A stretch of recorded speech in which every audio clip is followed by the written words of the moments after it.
LeBron James, Steph Curry, James Harden, Kevin Durant जैसे superstar players की वजह से इंडिया में आज एनबीए की पॉपुलैरिटी बढ़ रही है। बट कई लोगों को एनबीए के कुछ रूल्स एंड रेगुलेशंस और बास्केटबॉल से जुड़ी कुछ टर्म्स समझ में नहीं आती, जैसे कि बास्केटबॉल में पिवट फुट क्या होता है, 3 सेकंड वायोलेशन क्या होता है, या फिर what is the key area on the basketball court. ये सब चीजें लोगों को समझ में नहीं आती, तो इसीलिए आज के इस वीडियो में मैंने एनबीए के A to Z rules and regulations और कुछ चीजें एकदम आसान लैंग्वेज में एग्जांपल्स के साथ एक्सप्लेन की है।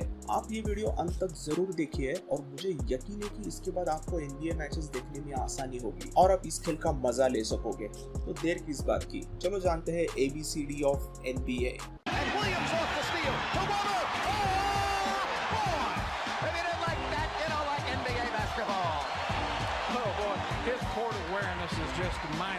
A is for alley-oop।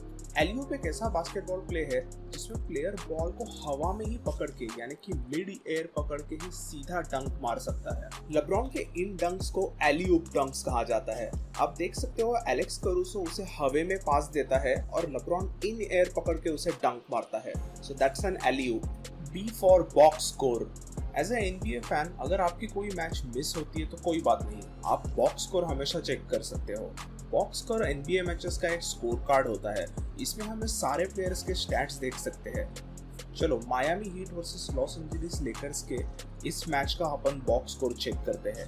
यहाँ पे हम देख सकते हैं कि एंथनी डेविस 33 मिनट्स खेला है, उसमें उसने 9 फील्ड गोल अटेम्प्ट्स किए जिसमें उसने 6 कन्वर्ट किए, उसने 2 3 पॉइंटर अटेम्प्ट किए और 1 मारा और उसने मैच में टोटल 15 पॉइंट किए and so on and so fourth. Also B is for buzzer beaters.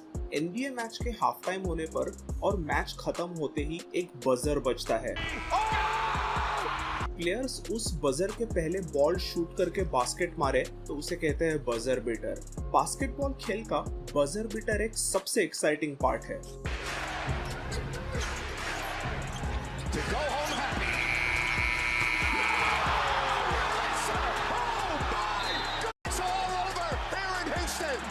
C is for conferences।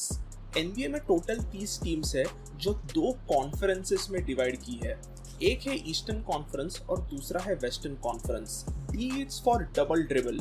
Basketball का सबसे बेसिक रूल है ड्रिबलिंग। अगर किसी भी प्लेयर को एक जगह से दूसरे जगह जाना है तो उसे बॉल को ड्रिबल करना ही पड़ेगा। ड्रिबलिंग शुरू करने के बाद प्लेयर रुक गया तो उसे या तो बॉल को शूट करना है या फिर किसी और प्लेयर को पास करना है। अगर उसने वापस ड्रिबल करना शुरू किया तो उसे कहते हैं डबल ड्रिबल फाउल। यहाँ पे कोबे जैसे ही अपना ड्रिबलिंग रोकता है उसे बास्केटबॉल शूट करना ही पड़ता है। F for fouls। एनबीए में डिफेंस करते हुए प्लेयर सिर्फ और सिर्फ बॉल को ही टच कर सकता है। अगर डिफेंडर ने ऑफेंसिव प्लेयर के बॉडी को छुआ तो उसे फाउल कहते हैं। इसमें भी अलग अलग टाइप्स के फाउल्स होते हैं। पहला, जब प्लेयर्स बॉल शूट करते हैं तब अगर डिफेंडर ने उसके हाथ पे मारा या बॉडी को मारा तो वो शूटिंग फाउल है, जिससे प्लेयर को 2 फ्री थ्रोज मिलते हैं। दूसरा होता है फ्लैग्रेंट या फिर टेक्निकल फाउल्स। जब प्लेयर्स कुछ अनस्पोर्ट्समैन लाइक चीज करते हैं, जैसे रेफरी को गुस्से से गाली देना या बॉल को गुस्से से फेंक देना या फिर ओपोनेंट्स के साथ झगड़ा करना, तो ऐसे फाउल्स को टेक्निकल फाउल कहा जाता है। और जब प्लेयर्स बहुत ही ज्यादा एग्रेसिव फाउल करते हैं तब उसे फ्लैग्रेंट फाउल कहते हैं। फ्लैग्रेंट 2 फाउल मतलब प्लेयर का इजेक्शन होता है, यानी कि उसे मैच में से निकाला जाता है। G is for goal tending. Goal tending का फाउल 2 तरीके से होता है। फर्स्ट, जब डिफेंडर बॉल बास्केट के अंदर जाते वक्त ब्लॉक करे तो उसे गोल टेंडिंग कहते हैं। ऐसा करने पर ऑफेंसिव टीम को 2 पॉइंट्स ऑटोमेटिक मिल जाता है। और दूसरा, जब बॉल रिम पे रहता है और तभी बास्केटबॉल में उससे छेड़खानी की तो गोल टेंडिंग का फाउल होता है। He shoots a 3.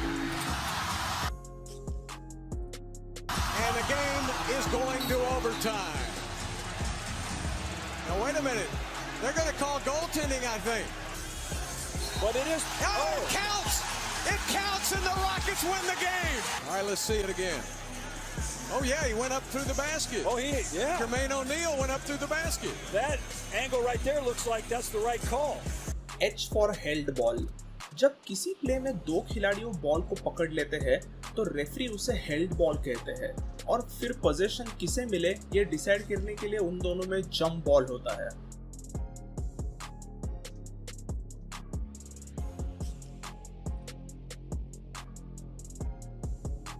I it's for isolation. कभी कभी स्टार प्लेयर्स बहुत जबरदस्त खेलने लगते हैं और फिर अपने टीममेट्स को भूलकर अकेले ही खेलने लगते हैं क्योंकि कोचेस भी उन्हें ऐसा खेलने का फ्रीडम देता है। इसे कहते हैं star players are going iso. Kyrie Irving, James Harden, Kevin Durant, ये कुछ एनबीए के अभी के सबसे खतरनाक आइसो प्लेयर्स है। इनके साथ 1-on-1 खेलना प्लेयर्स के लिए ऑलमोस्ट इम्पॉसिबल हो जाता है। J is for jump ball. हर एक बास्केटबॉल मैच की शुरुआत होती है जंप बॉल से। रेफरी हवा में बॉल को उछलता है और जिसने जंप बॉल जीता उसके पास मैच का पहला पोजीशन रहता है। K फॉर की एरिया। एनबीए में की एरिया मतलब पेंट एरिया। इस एरिया को की कहने लगे क्योंकि 1940s-50s में ये एरिया एक की की तरह दिखता था।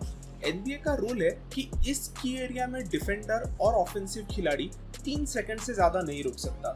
If player stays in this area for more than 3 seconds then उसे टेक्निकल फाउल दिया जाता है। ये रूल इसलिए है क्योंकि अगर लंबे डिफेंडर्स इस एरिया में सिर्फ खड़े ही रहे तो ऑफेंसिव टीम्स को बास्केट स्कोर करना मुश्किल हो जाएगा। इसीलिए डिफेंडर्स थोड़ा यहाँ वहाँ मूविंग रहे तो ऑफेंसिव खिलाड़ियों को बास्केट अटैक करके स्कोर करने का मौका मिल सकता है और थोड़ा गेम भी एक्साइटिंग होगा, नहीं तो प्लेयर्स यहीं पे सिर्फ खड़े रहेंगे अंदर। L is for layup। जब खिलाड़ी बैकबोर्ड का इस्तेमाल करके हल्के से बॉल को बास्केट में डालता है तो उसे कहते हैं लेअप।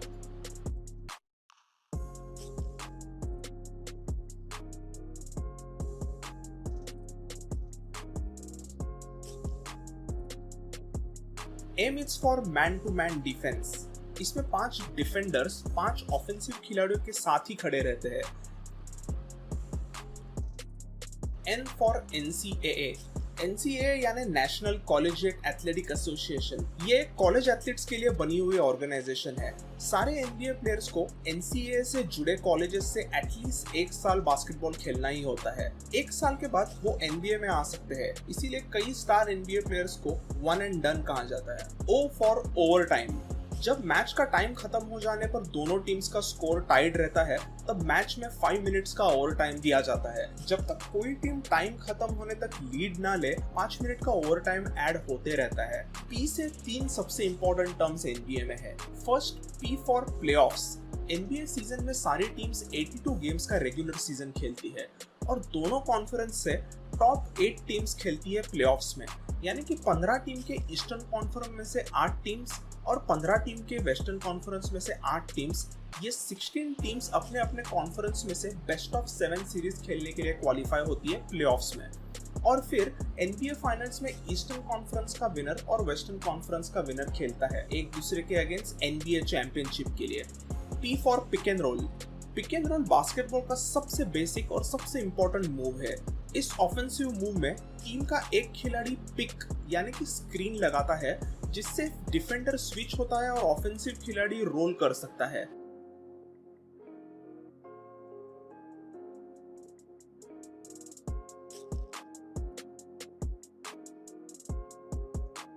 Pivot foot. बास्केटबॉल में ड्रिबलिंग रोकने पर एक पैर को प्लेयर मूविंग रख सकता है बट दूसरा पैर जमीन पे ही रहना चाहिए। प्लेयर उस पैर को हिला नहीं सकता। इस फुट को कहते हैं पिवट फुट। इस क्लिप में जब कोबे अपना ड्रिबलिंग रोकता है तो वो अपने लेफ्ट फुट को पिवट फुट करके यूज करता है, वो अपना फीट को हिलाता नहीं है। अगर ये फीट हिला तो रेफरी उसे ट्रैवलिंग फाउल देता है। एक पैर जमीन पे होना ही चाहिए बट दूसरा पैर यहाँ वहाँ कर सकते हैं।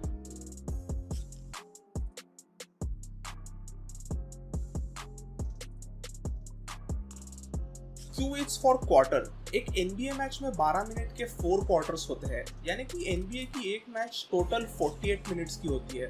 पहले 2 क्वार्टर्स के बाद 15 मिनट का एक हाफ टाइम होता है और फिर आखिरी 2 क्वार्टर्स होते हैं। R for rebound. जब ऑफेंसिव प्लेयर बॉल शूट करता है और वो बास्केट में नहीं जाता है और डिफेंसिव टीम का खिलाड़ी उसे पकड़ लेता है तो उसे रिबाउंड कहते हैं। एक्चुअली उसे डिफेंसिव रिबाउंड कहते हैं क्योंकि नीचे आने वाला बॉल ऑफेंसिव टीम के प्लेयर्स भी ले सकते हैं। अगर ऑफेंसिव टीम के प्लेयर ने रिबाउंड लिया तो वो ऑफेंसिव रिबाउंड कहलाता है।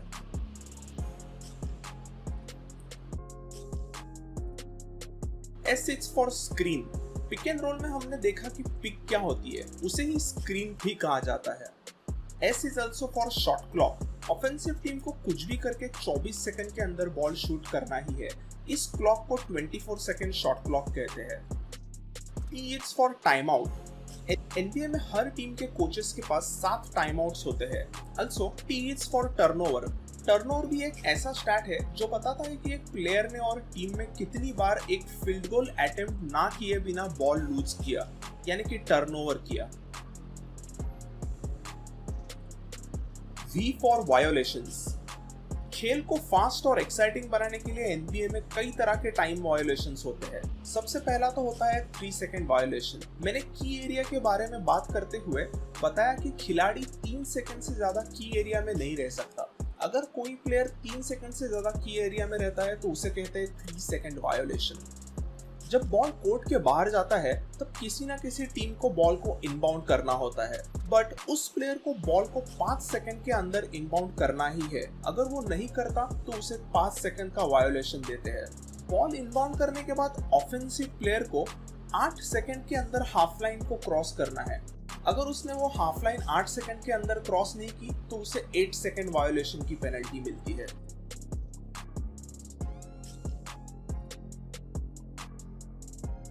अगला वायोलेशन है बैककोर्ट वायोलेशन। एक बार ऑफेंसिव खिलाड़ी ने हाफ लाइन क्रॉस कर दी तो वो वापस हाफ लाइन से पीछे नहीं आ सकता। अगर वो हाफ लाइन के पीछे आया तो उसे बैककोर्ट वायोलेशन कहते हैं।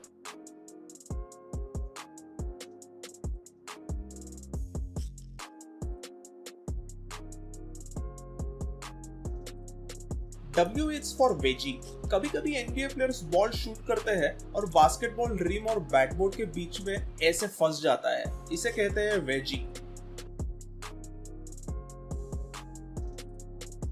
And lastly Z is for zone defence. मैंने पहले एक डिफेंस के बारे में बात की जो थी मैन टू मैन डिफेंस, और दूसरा डिफेंस होता है ये जोन डिफेंस, यानी कि हम 1v1 मैचअप्स नहीं देखते इसमें हमें जोन की मैचअप्स देखने मिलती है।